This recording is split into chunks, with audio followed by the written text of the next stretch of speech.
Friends, तो हमने पढ़ा chapter life process,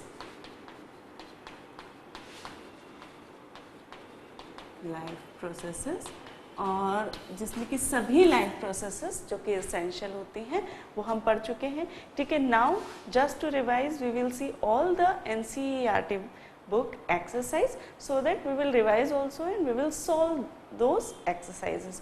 Okay, so first exercise in this way is, it is multiple choice question. The kidneys in human beings are, the kidneys in human beings are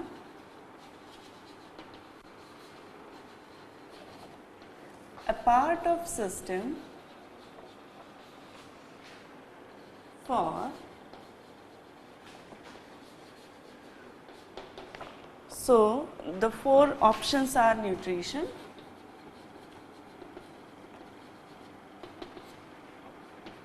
other is respiration,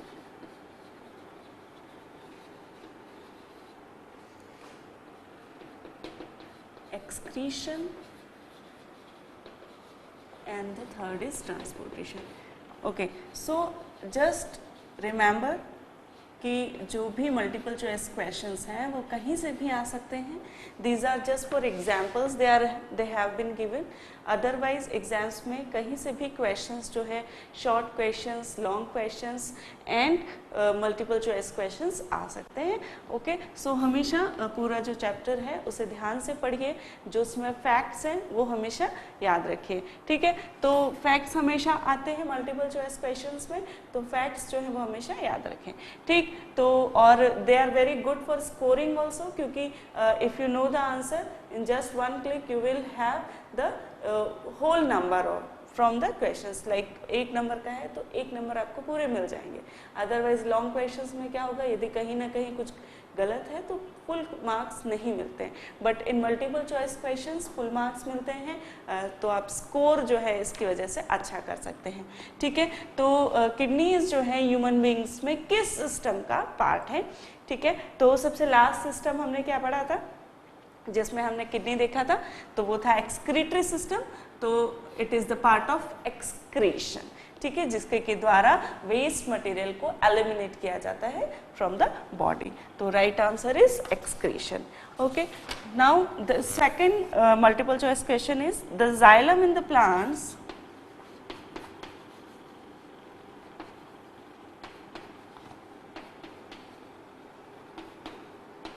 are responsible for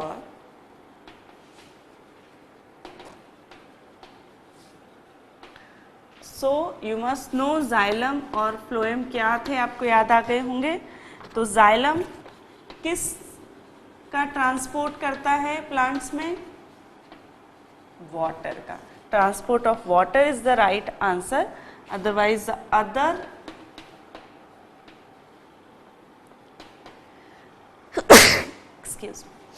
okay, so हमने जो transport system देखा था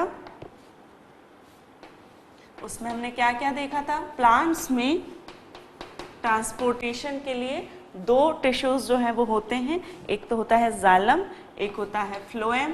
तो xylem जो है mainly water का करता है, साथ ही मिनरल्स का भी ट्रांसपोर्टेशन जो है वो करता है. सो फ्रॉम बिलो अपवर्ड जो है जो ट्रांसपोर्टेशन होता है वो जाइलम करता है. And the fourth is transport of oxygen.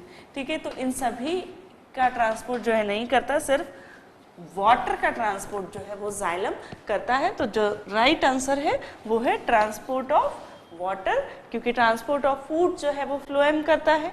Amino acid भी जो है अमीनो एसिड्स जो है रूट्स से एब्जॉर्ब होता है, और इस प्रकार फ्लोएम के द्वारा ही अमीनो एसिड जो है ट्रांसपोर्ट होगा. ऑक्सीजन का जो ट्रांसपोर्ट है वो करता है स्टोमेटा जो है वो, वहाँ से स्टोमेटा से जो है वो रिलीज होती है ऑक्सीजन. तो इस प्रकार ट्रांसपोर्टेशन जो है वो ऑक्सीजन का स्टोमेटा के द्वारा, लीव्स के द्वारा होता है. ठीक है, तो इस प्रकार 2 मल्टीपल चॉइस क्वेश्चंस हमने देखे. The third is the autotrophic mode of nutrition. ठीक है, ऑटोट्रॉफिक मोड ऑफ न्यूट्रिशन से पूरी फोटोसिंथेसिस आपके दिमाग में आ जानी चाहिए, क्या क्या हमने पढ़ा। ठीक है, रिक्वायर्स, तो एक फोटोसिंथेसिस जो है वो जो प्लांट में होती है, तो सबसे पहले तो ऑटोट्रॉफिक मोड ऑफ न्यूट्रिशन किसका न्यूट्रिशन है, प्लांट्स का, वो अपना खुद फूड बनाते हैं इसलिए उन्हें प्रोड्यूसर भी कहा जाता है। तो इस प्रक्रिया में, इस प्रोसेस में व्हाट दे एक्चुअली रिक्वायर, ठीक है, तो सबसे पहला ऑप्शन है कार्बन डाइऑक्साइड एंड वाटर, ठीक है, सेकेंड ऑप्शन है chlorophyll, and the third option is sunlight, the fourth option is all of the above।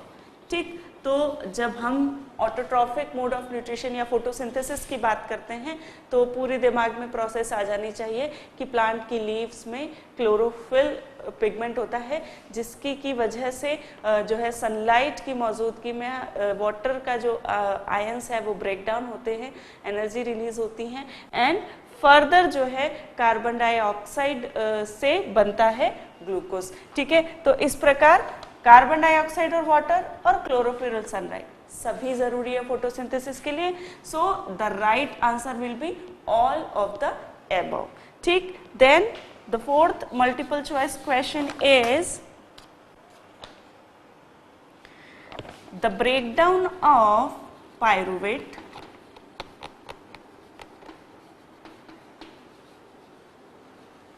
the breakdown of pyruvate to give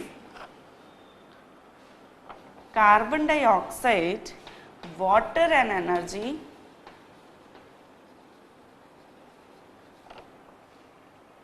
takes place in।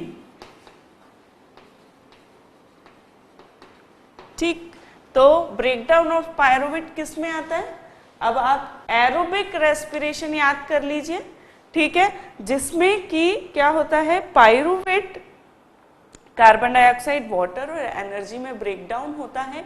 तो जो cellular respiration पढ़ा था वो पूरी process याद करिए, जिसमें कि हमने पढ़ा था कि 2 स्टेप्स जो होती हैं वो रेस्पिरेशन की होती हैं। First is glycolysis and other is Krebs cycle. तो फर्स्ट जो ग्लाइकोलाइसिस थी उसमें क्या हो रहा था कि ग्लूकोज मॉलिक्यूल पायरुवेट में ब्रेक डाउन हो रहे थे, और वो प्रोसेस किस में हो रही थी, सेल के साइटोप्लाज्म में। जबकि जो सेकेंड स्टेप है जिसमें कि पायरुवेट कार्बन डाइऑक्साइड, वाटर और एनर्जी में ब्रेक होता है, वो प्रोसेस किस में हो रही थी, माइटोकॉन्ड्रिया में। ठीक है, तो the right answer is mitochondria, otherwise the other options are cytoplasm. तो गलती मत करिए, साइटोप्लाज्म नहीं करके आइए आंसर में, क्योंकि साइटोप्लाज्म में फर्स्ट स्टेप जो कि ग्लाइकोलाइसिस की होती है वही जो है साइटोप्लाज्म में होती है, जो सेकंड स्टेप है वो माइटोकॉन्ड्रिया में होती है। और इसीलिए हम माइटोकॉन्ड्रिया का क्या कहते हैं, एनर्जी हाउस। ठीक है, तो क्यों कहते हैं आपको पता है,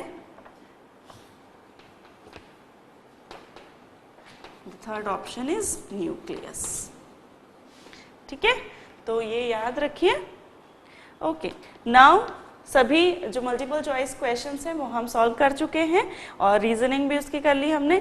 ठीक है, तो फिफ्थ क्वेश्चंस जो है वो क्या है देखते हैं। फिफ्थ क्वेश्चंस जो है वो है हाउ आर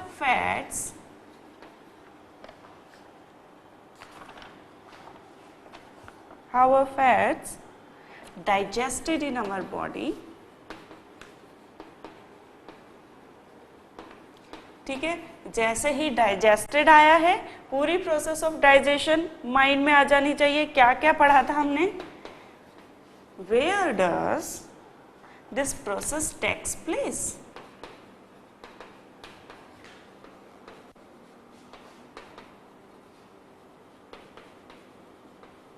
ठीक, तो अब पूरी प्रोसेस जो है वो दिमाग में आ जानी चाहिए कि जब फूड हम खाते हैं, इंजेस्ट करते हैं, तो it goes into the mouth, then into the pharynx, then into the stomach, then into the intestine, okay, then into the large intestine and then into the rectum.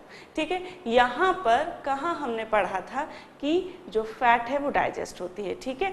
तो हमने पढ़ा था कि जो पैनक्रिएटिक जूसेस हैं और जो बाइल जूसेस हैं वो कॉमन बिलियरी डक्ट से इंटेस्टाइन में ओपन होते हैं, सिक्रीट किए जाते हैं, रिलीज किए जाते हैं और उसके बाद जो है वो हेल्प करते हैं फैट के और प्रोटीन के डाइजेशन में। अब हमने पढ़ा था कि जो बाइल सॉल्ट्स होते हैं, ठीक है, जो कि गॉल ब्लैडर के द्वारा रिलीज किए जाते हैं बाइल सॉल्ट्स, ये बाइल सॉल्ट्स क्या करते हैं कि फैट को स्मॉल ग्लोब्यूल्स में तोड़ देते हैं, साथ ही जो मीडियम है फूड का उसे अल्कलाइन बना देते हैं, सो दैट एंजाइम्स जो कि पैनक्रिएटिक जूसेस में हैं वो उन पे वर्कआउट कर सके, ठीक है। तो ये पूरी प्रोसेस आप याद रखिए कि यहाँ पर स्टमक जो है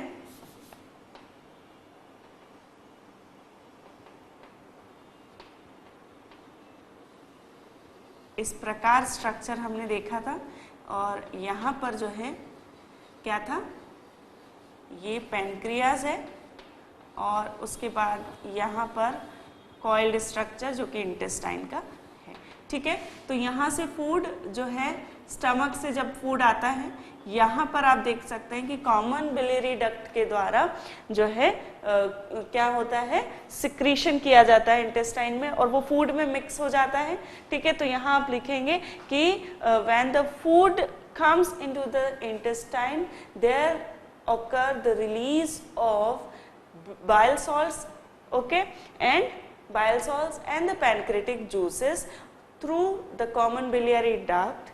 These bile salts makes the food medium alkaline in which the pancreatic enzymes can work, okay. Then what these bile salts do, they break the large molecules of fat into the small globules and then the enzymes in the pancreatic juice that is called lipase breaks the fat into what? Fatty acid and glycerols, okay. So in this way the digestion of fat occur. What is digestion? It is just the breaking down the large molecules into the simpler molecules. Okay, so fat को simpler molecules में किस प्रकार तोड़ रहा है? तो bile salts सबसे पहले उसे small globules में तोड़ रहा है और फिर उन small globules को जो lipase enzyme जो कि pancreatic juice में है वो इस पे work कर रहा है, ठीक है। तो इस प्रकार bile salts और पैनक्रिएटिक जूस के द्वारा इंटेस्टाइन में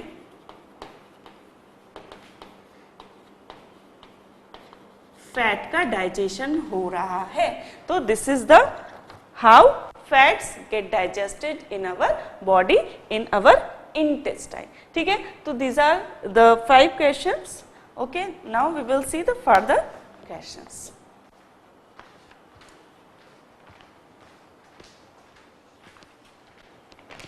Okay friends, so the next exercise is exercise number 6 and it is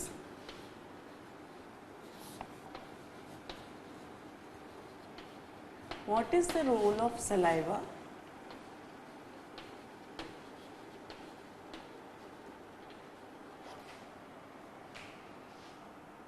in digestion of food?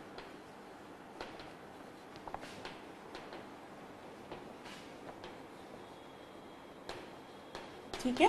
तो सलाइवा से हमें सलाइवरी ग्लैंड्स, हमने जो भी पढ़ा था कि जब हम इंजेस्ट करते हैं तो माउथ से हम इंजेस्ट करते हैं, माउथ में क्या होता है 3 पेयर्स ऑफ सलाइवरी ग्लैंड्स होती हैं, ठीक है, जो कि क्या सिक्रेट करती हैं, सलाइवा करती हैं secrete.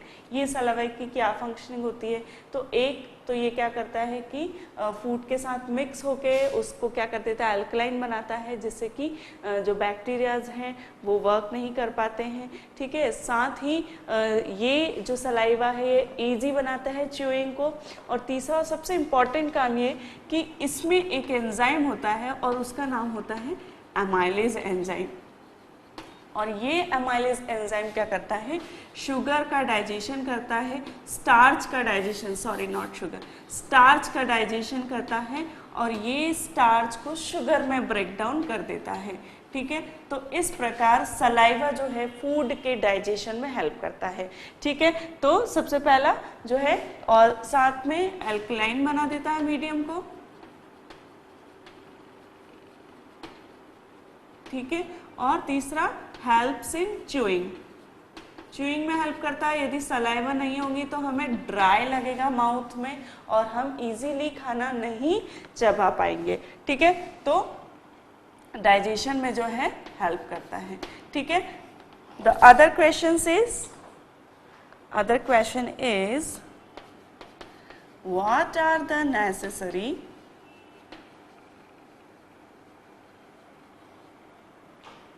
conditions for autotrophic nutrition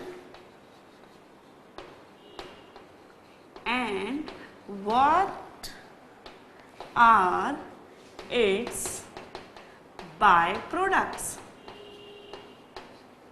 ठीक है, तो ऑटोट्रॉफिक मोड ऑफ न्यूट्रिशन से फिर हमने क्या देखना है, फोटोसिंथेसिस। फोटोसिंथेसिस के लिए नेसेसरी कंडीशंस क्या थी, क्या जरूरी है उसके लिए, सबसे पहले sunlight, then water and then carbon dioxide and the fourth one is chlorophyll, क्योंकि क्लोरोफिल के बिना नहीं हो सकती फोटोसिंथेसिस। तो ऑटोट्रॉफिक मोड ऑफ न्यूट्रिशन के लिए वाटर, सनलाइट, कार्बन डाइऑक्साइड और क्लोरोफिल बहुत ही इंपॉर्टेंट हैं। इसके बिना फोटोसिंथेसिस या ऑटोट्रॉफिक न्यूट्रिशन नहीं हो सकता प्लांट्स में। अब हमने फोटोसिंथेसिस देखी थी, उसका बाय प्रोडक्ट क्या बना था, तो बाय प्रोडक्ट था ऑक्सीजन। ठीक है, ऑक्सीजन जो है वो बाय प्रोडक्ट था। ठीक है, तो ये है एक्सरसाइज नंबर 7। ठीक, इसका मतलब है कि फोटोसिंथेसिस जो है वो बहुत ही इंपॉर्टेंट है एग्जाम पॉइंट ऑफ व्यू से, और उसे बहुत अच्छी तरह डिटेल में आप पढ़ के जाए। ठीक है, now the what are the differences between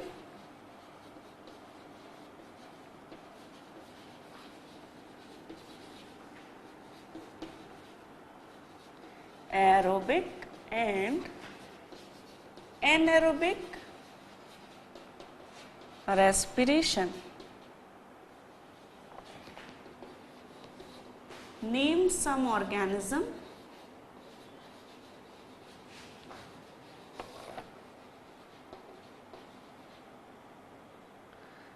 that use anaerobic mode of respiration, that use anaerobic mode of respiration।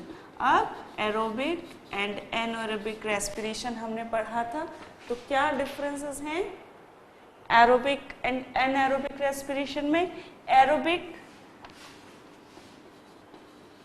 Aerobic में क्या यूज करते हैं, ऑक्सीजन। ऑक्सीजन जरूरी है एरोबिक रेस्पिरेशन के लिए, तो इट रिक्वायर्स या it occurs in presence of oxygen and it occurs in absence of oxygen। ठीक है, और it doesn't require oxygen। ठीक है,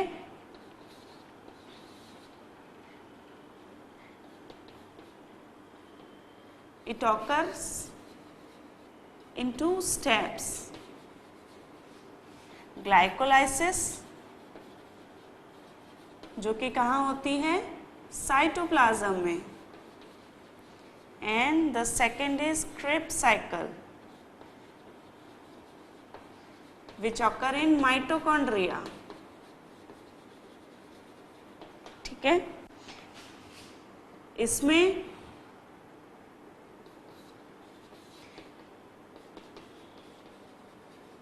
ये भी 2 स्टेप में होती है, ठीक है। फर्स्ट ग्लाइकोलाइसिस जो कि सेम होती है दोनों में ही, सेकेंड जो है वो केल्विन साइकिल कहलाती है, और इसमें इनकम्प्लीट ब्रेकडाउन होता है पायरुवेट का, और ये साइटोप्लाज्म में ही होती है। इट ऑकर्स इन साइटोप्लाज्म, ठीक है। अब इसमें जो एनर्जी रिलीज होती है वो काफी ज्यादा होती है, ठीक है। It releases more energy and इसमें इट रिलीजेस लेस एनर्जी, ठीक।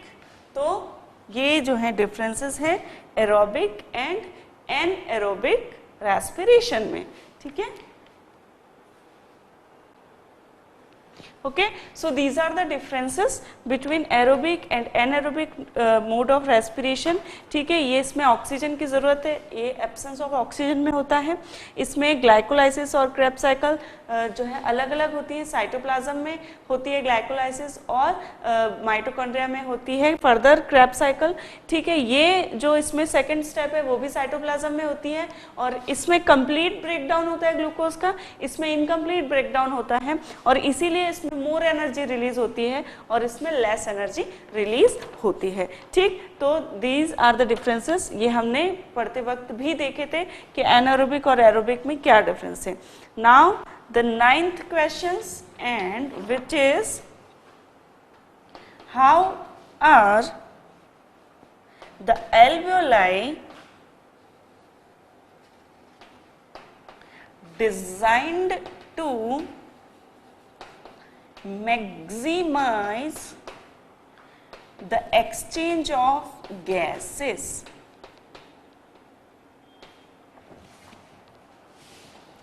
एक्सचेंज ऑफ गैसेस, ठीक है। तो किस प्रकार एल्वेओलाई का स्ट्रक्चर किस प्रकार डिजाइन होता है ताकि जो गैसियस एक्सचेंज है वो ज्यादा हो सके। तो हमने देखा था कि एल्वेओलाई जो है वो किस प्रकार होते हैं, ग्रेप्स लाइक, ठीक है। इस प्रकार इसके राउंड सरफेस होने की वजह से, ठीक है, क्या होता है, सरफेस एरिया बड़ा होता है। तो इसका जो सरफेस एरिया है वो ज्यादा होता है, ठीक है। जितना ज्यादा सरफेस एरिया होगा उतना ही ज्यादा गैसियस एक्सचेंज होगा। दूसरा, जो एल्वेओलाई की वॉल होती हैं वो थिन और परमिएबल वॉल होती है इसकी, एल्वेओलाइज की, ठीक है। और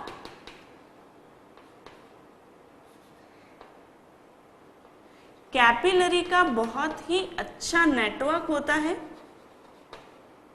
कैपिलरी नेटवर्क बहुत अच्छा होता है, दैट इज हाईली वेस्क्यूलर कहते हैं इसको, ठीक है। दैट मीन्स जो एल्वेओलाइज होते हैं हाईली वेस्क्यूलर होते हैं, दैट मीन्स कि ब्लड की सप्लाई बहुत अच्छी होती है, बहुत अच्छा कैपिलरी नेटवर्क जो है इस पे रहता है, और इन वजह से जो गैसेस का एक्सचेंज है वो बहुत अच्छे से हो पाता है between the alveoli and the capillaries, ठीक है। तो इस प्रकार एल्वेओलाई को डिजाइन किया जाता है सो दैट जो एक्सचेंज ऑफ गैसेस है वो मैक्सिमम हो सके, ठीक है। तो सबसे पहला सरफेस एरिया ज्यादा होता है, ठीक है। यदि मान लीजिए इस प्रकार रहता सिर्फ, ठीक है, तो इतना सरफेस एरिया नहीं होता, चूंकि ये जो वॉल थी ये इस प्रकार और ज्यादा, ठीक है, कॉइल हो गया स्ट्रक्चर, और ज्यादा ग्रेप्स लाइक स्ट्रक्चर की वजह से जो सरफेस एरिया है वो बहुत बढ़ गया,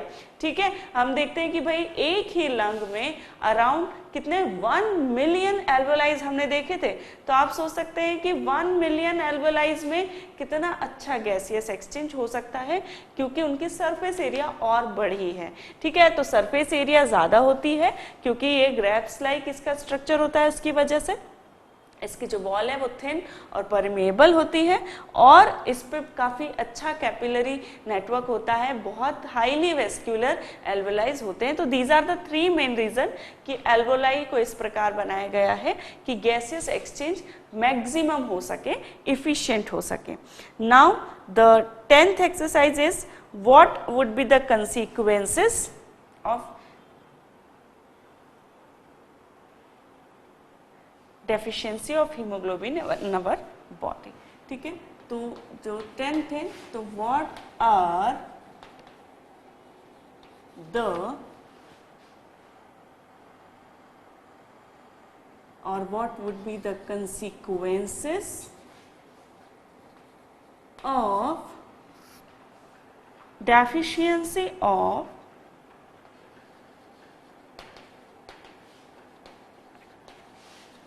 hemoglobin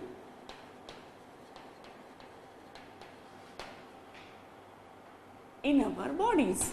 ठीक है, तो इन्होंने पूछा है कि भाई बॉडी में यदि हीमोग्लोबिन कम हो जाए, डेफिशिएंट बोलते हैं इसी से, कि यदि हीमोग्लोबिन कम हो जाए तो उसका क्या इफेक्ट पड़ेगा बॉडी पे। तो हमें पता है कि हीमोग्लोबिन का क्या काम है, गैसेस एक्सचेंज कराना उसका काम है, क्योंकि जो ऑक्सीजन और कार्बन डाइऑक्साइड है वो जुड़ती है हीमोग्लोबिन के द्वारा और इस प्रकार हीमोग्लोबिन ऑक्सीजन के ट्रांसपोर्ट में हेल्प करता है। ठीक है, तो मान लीजिए हीमोग्लोबिन यदि कम होगा, जो कि हमें आरबीसीज में रहता है, तो क्या होगा कि ये जो गैसेस ट्रांसफर है, गैसेस एक्सचेंज है, गैसेस ट्रांसपोर्ट है, वो इफिशिएंटली नहीं हो पाएगा।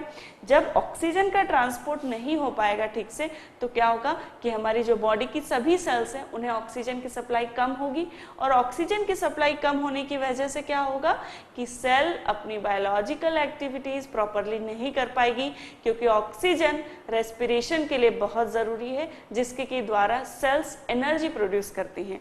ठीक है, तो इस प्रकार हमारी बॉडी डिटीरियोरेट होगी फर्दर। ठीक है, तो less high haemoglobin, that means less oxygen transport. Less oxygen transport मतलब कि less oxygen supply to the cell and less supply to the cell means the further dysfunctioning of body cells. और body cell की functioning मतलब कि body deterioration, body का deterioration होना, body के functions proper ना होना, स्ट्रक्चर मेंटेन नहीं होना। ठीक है, तो ये जो प्रोसेस है एक लाइफ प्रोसेस है और लाइफ प्रोसेस यदि नहीं हो पाएगी ठीक से, तो हम अपनी बॉडी के फंक्शंस और स्ट्रक्चर को मेंटेन नहीं रख पाएंगे। जैसा कि हमने लाइफ प्रोसेस की डेफिनेशन में पढ़ा था कि लाइफ प्रोसेस जो है they are very important to maintain the body function and the structure. तो यहाँ पर देखिए हीमोग्लोबिन क्या कर रहा है, डिसफंक्शनिंग कर रहा है एक लाइफ प्रोसेस की, जो कि क्या है रेस्पिरेशन। रेस्पिरेशन नहीं हो पाएगा तो पूरी बॉडी जो है वो अफेक्ट होगी। ठीक, तो ये हमने पढ़ा exercise number 10। Now the exercise number 11। Okay, so अब हम नेक्स्ट में पढ़ते हैं exercise number 11।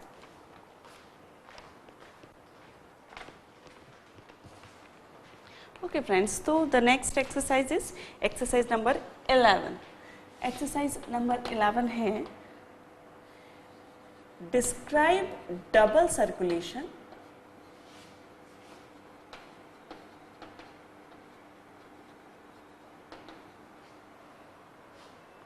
in human beings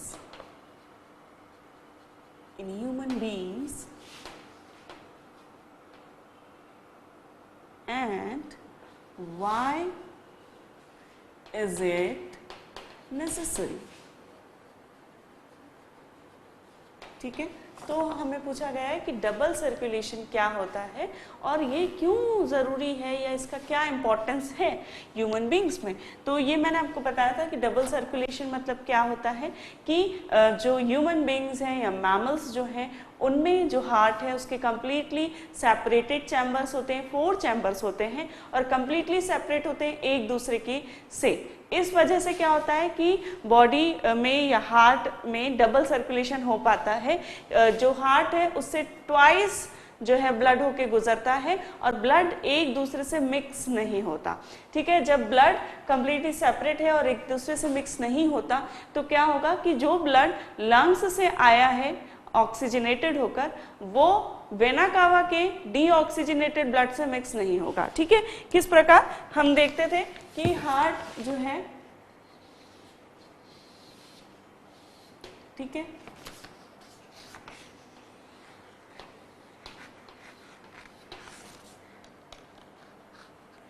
internally हम देखेंगे तो क्या देख रहे थे हम, सभी चैम्बर्स एक दूसरे से जो है क्या है, सेपरेटेड, लाइक दिस, एक सेप्टम रहता है, यहाँ पर वॉल्व्स रहते हैं, तो इस प्रकार एक दूसरे से अलग होते हैं सभी ब्लड जो है।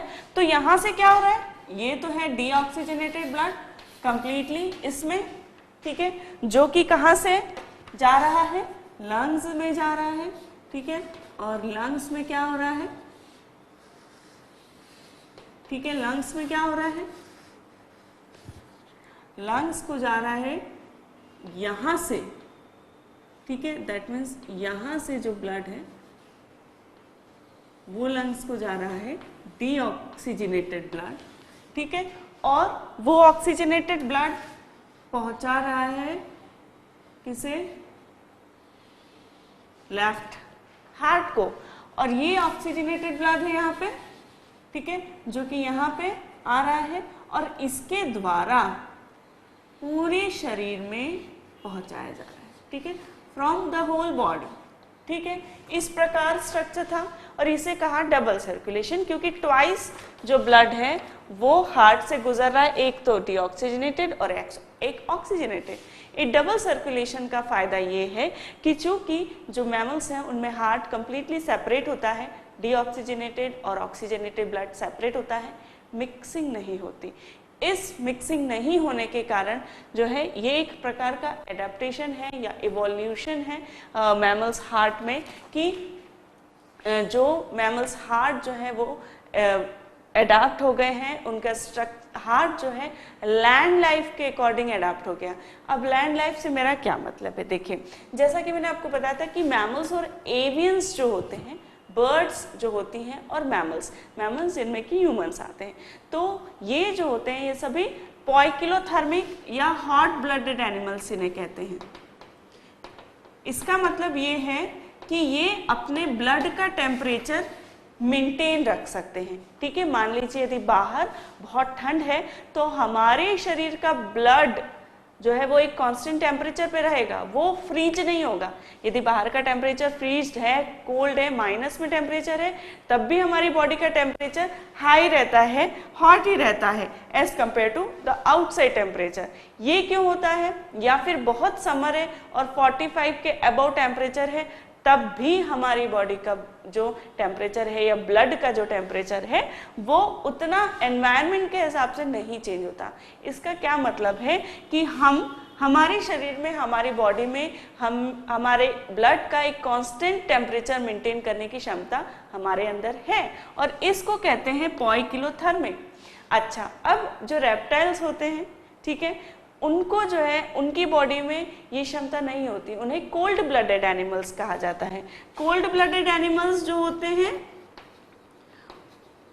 उनको एक्सटर्नल एनवायरनमेंट से अपनी रक्षा करनी पड़ती है। यदि बाहर बहुत ज़्यादा कोल्ड है तो वो जो है किस में चले जाते हैं, हाइबरनेशन में चले जाते हैं, और इसकी वजह से जो है उनकी बॉडी को उन्हें जो है या तो डीप स्लीप कहते हैं जिसे, कि वो छुप जाते हैं, और या तो वो ज़मीन में छुप जाएंगे, सो दैट बाहर का जो बहुत कोल्ड एनवायरनमेंट है वो उन्हें इफेक्ट नहीं कर सके।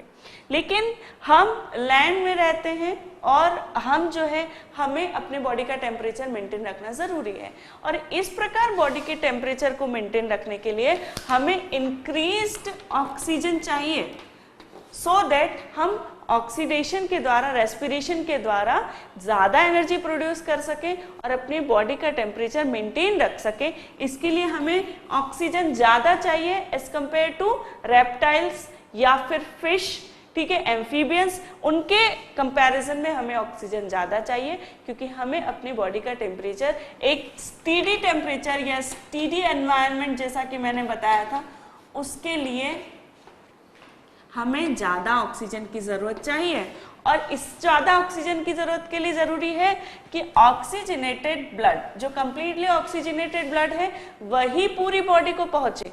मान लीजिए कि ये ब्लड मिक्स होता है आपस में, तो क्या होगा कि डीऑक्सीजनेटेड और ऑक्सीजनेटेड की मिक्सिंग होने की वजह से जो ब्लड सारे शरीर को पहुंच रहा है वो कंप्लीटली ऑक्सीजनेटेड नहीं होगा, तो ज़्यादा ऑक्सीजन नहीं मिलेगी शरीर को।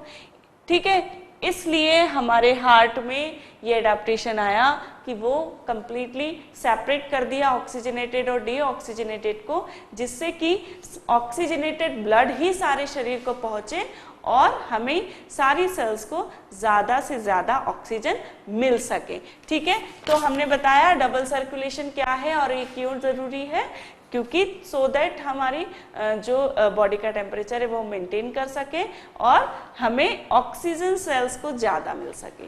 ठीक है, तो ये जो है एक्सरसाइज नंबर 11 हमने देखी। Okay, now the exercise number 12 हम देखेंगे। क्या है 12 number exercise? What are the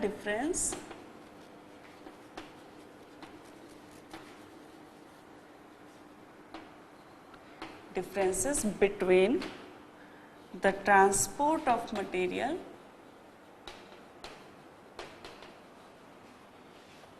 in xylem and phloem?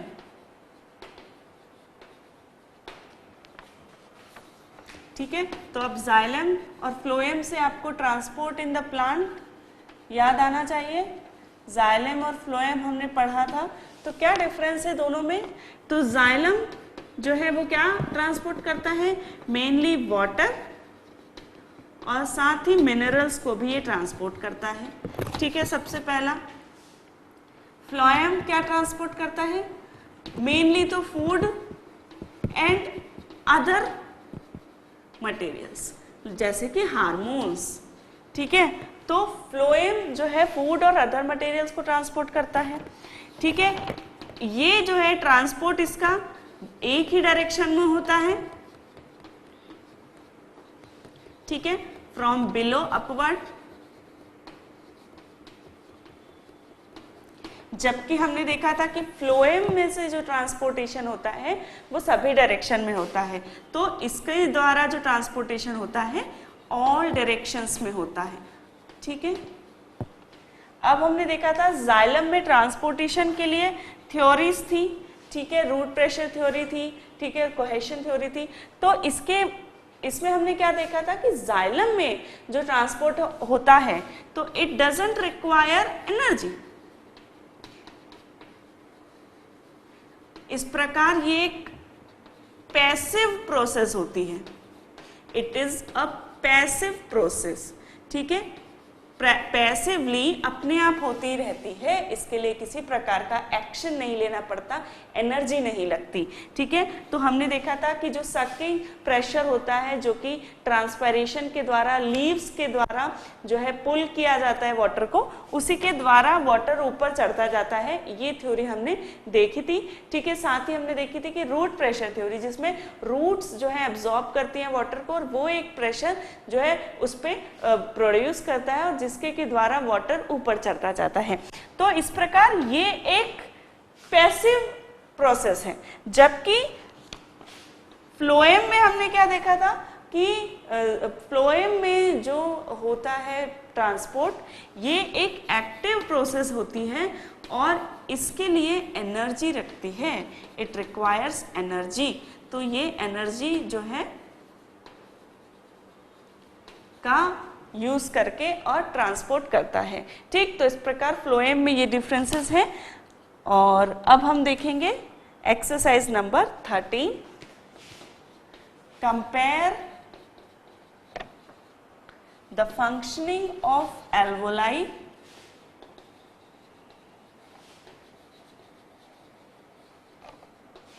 And alveoli in the lungs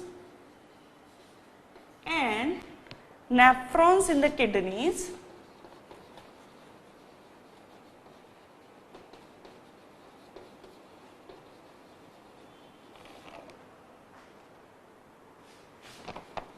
with respect of with respect to their structure and functions. Structure and functioning. ठीक है, तो अब हमें इस क्वेश्चन में क्या पूछा है कि भाई जो किडनीज में नेफ्रॉन होते हैं और लंग्स में जो एल्वेलाइज होते हैं उनके स्ट्रक्चर और फंक्शन को ध्यान में रखते हुए उनका कंपैरिजन करिए। ठीक है, तो एल्वेलाइज का जो स्ट्रक्चर है वो किस प्रकार था, सैक लाइक, ग्रैप्स लाइक। ठीक है, तो इसका स्ट्रक्चर कैसा होता है, इज सैक लाइक स्ट्रक्चर इसे कहते हैं हम। ठीक है, जबकि नेफ्रॉन का स्ट्रक्चर ट्यूब्यूलर होता है, स्मॉल ट्यूब्यूल्स होती हैं, तो ट्यूब्यूलर स्ट्रक्चर इसका होता है। ठीक है, अब ये स्ट्रक्चर में डिफरेंस देख लिया हमने। ठीक है, अब हम देखेंगे कि क्योंकि एल्वोलाई जो है वो लंग्स की फंक्शनल यूनिट है और जो नेफ्रॉन्स है वो किडनीज की स्ट्रक्चर और फंक्शनल यूनिट है, तो एल्वोलाई जो है वो सैक लाइक स्ट्रक्चर है और नेफ्रॉन ट्यूब्यूलर स्ट्रक्चर है। ठीक, अब जो एल्वोलाइज होते हैं उसमें क्या फंक्शन होता है, गैसियस एक्सचेंज होता है इसमें। ठीक है, जबकि नेफ्रॉन्स में क्या होता है, ultra filtration and urine formation. ठीक है, ultra filtration of waste material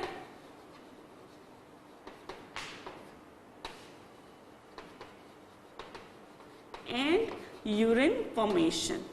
ठीक है, तो इस प्रकार दोनों में डिफरेंस देख लिया हमने, नेफ्रॉन्स और एल्वोलाइज में क्या डिफरेंस है। ठीक, तो इस प्रकार एनसीईआरटी बुक की जो सभी एक्सरसाइज है वो हमने कर ली हैं, लेकिन these are just for example, any questions can come from all the text, so please go through it very seriously और उन सभी फैक्ट्स को ध्यान रखिए, जो पूरी प्रोसेसेस हैं किस प्रकार होती हैं उन्हें ध्यान रखिए, तो आप एग्जाम में बहुत अच्छे से लिख पाएंगे। ठीक है, तो इतना ही लाइफ प्रोसेसेस के बारे में। अब हम पढ़ेंगे नेक्स्ट चैप्टर।